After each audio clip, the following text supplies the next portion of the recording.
So back to the coaching, we were talking before the podcast even how so many of our friends are doing coaching, and then some people focus so much on social media that they forget to do business. Yeah. And then like I think about doing coaching, but then I see the other people where I make so much money flipping houses that if I go to try to sell, selling a course, I mean, am I going to oversaturate the market? Will the market get oversaturated? Do you feel like you've made so much money in your career? Do you feel like coaching is the best use of your time? Do you feel like you're leaving money on the table, or? I want to give you advice, and I also want to answer your question. So which one do you want first? Let's be selfish. Give me advice and then answer the question. So my advice would be that people are going to appeal to you. You're an Italian American from the East Coast. You're going to have a way about yourself. Not everybody's going to like me.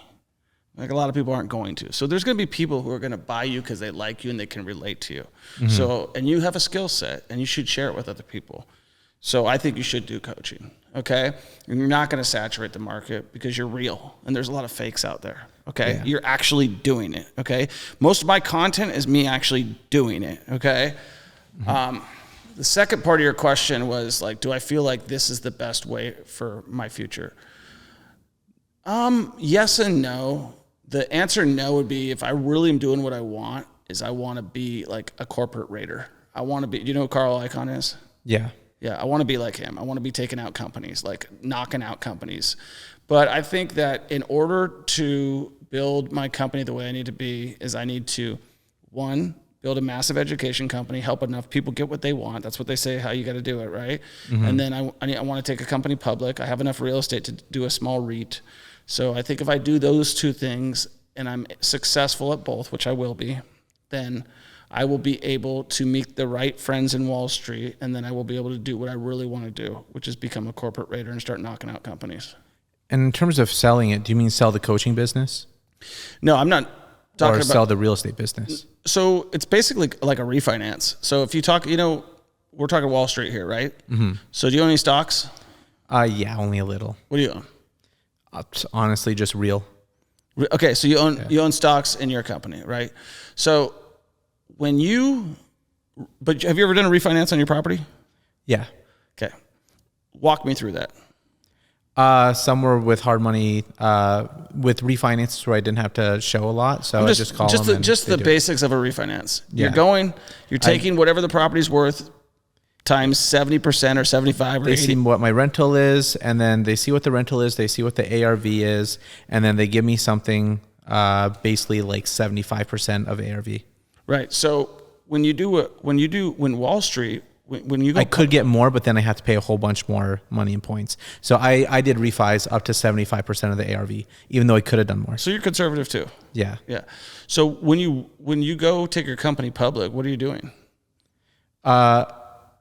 That's what I want to do. I want to take my company that Troy owns. So I own 350 units. Mm-hmm. That's enough money. I have over $50 million of real estate. Mm-hmm. I can go. That's a small cap is a $30 million company. I'm a small cap. So if I go and I went to the public, Wall Street's going to give me way more money than a bank is. So that's like getting bought out. So I heard... No. I'm not trying to get bought out. Mm-hmm. I'm trying to raise capital and buy myself out and become the biggest shareholder of my own company. Would you still be the owner of those properties, or would you package them and sell them to BlackRock? No, I'd be a shareholder. So I'm doing a refinance by diluting my company into shares. Mm-hmm. Does that make sense? Honestly, no. Okay. So let's look at this bottle of water right here, right? Yeah. This bottle of water, if it's only valued at, let's say, $3, and this might not be a great example, but I'm going to roll with it, okay? Yeah. If we go and we say, all right, we can sell this for $3, but if it's publicly traded, the value goes up, okay? Mm-hmm. So the minute you go public, you can divide your shares of your company into what is called things trade on price times earnings. So if I understand with real businesses, it's like, 17 times EBITDA, or if you sell it not on Wall Street. Not on Wall Street, it's 5 or 7 times EBITDA. When it is on Wall Street, it's 10. Everything gets inflated all the way to 17. Exactly. That's exactly what I'm talking about. Okay. So once my company is public. I don't think I've ever heard of that for people who just own a lot of real estate. Yeah, you have. You just weren't thinking. What's a real estate investment trust? A REIT, but like BlackRock. What's a real estate investment trust? There's a bunch of them. All they do is own real estate. Mm-hmm. That's everything. BlackRock is not a REIT. BlackRock is a large corporation that owns other corporations. So those REITs are just someone who had like 200 properties or 500 properties and turned it into a REIT? No, they probably did it the opposite way. They probably raised the capital first and then started as a REIT first. It was probably a Wall Street guy because they could manipulate the numbers and get it the right way. And then... Because that's how I've heard of it. I've never heard of anybody doing it the way that you're describing. The only way I've heard of it done close to how you're describing is how a lot of these people who are so obsessed with all these subject twos and seller finance. Yeah.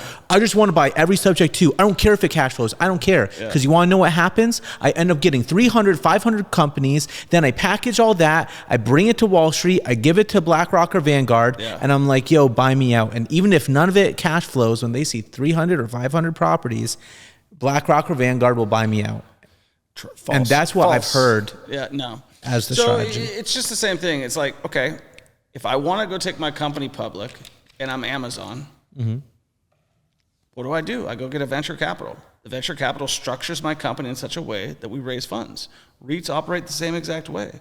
And in fact, a lot of times Wall Street, most of the companies like Uber hasn't turned a profit, you know, but because they're still building, they're still investing, but they're traded at different levels. There's so much money it's accounting and financing when you get to the big game. So I've heard of Grant Cardone using the strategy that I talked about, but I haven't heard anyone talk about your strategy. So how did you hear about it? Cardone's doing the same strategy. He's just doing it a different way. He doesn't own anything. He's divided it into shares to buy it and then giving small pieces. And what his exit will probably be is the same thing that I'm talking about, exiting into a big REIT or something like that, because he's close to REIT status if he doesn't go under. Yeah, if he doesn't go under. I mean, I'm not saying he will. I'm just saying it looks like he could because he did before, right? Yeah. So I'm interested to see where he goes.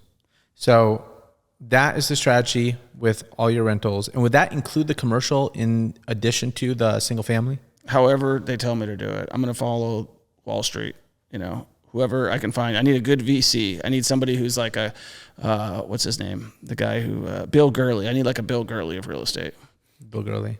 He's like one of the biggest venture capitalists around. Is there a certain way that you structure it so that you can end up getting to that point?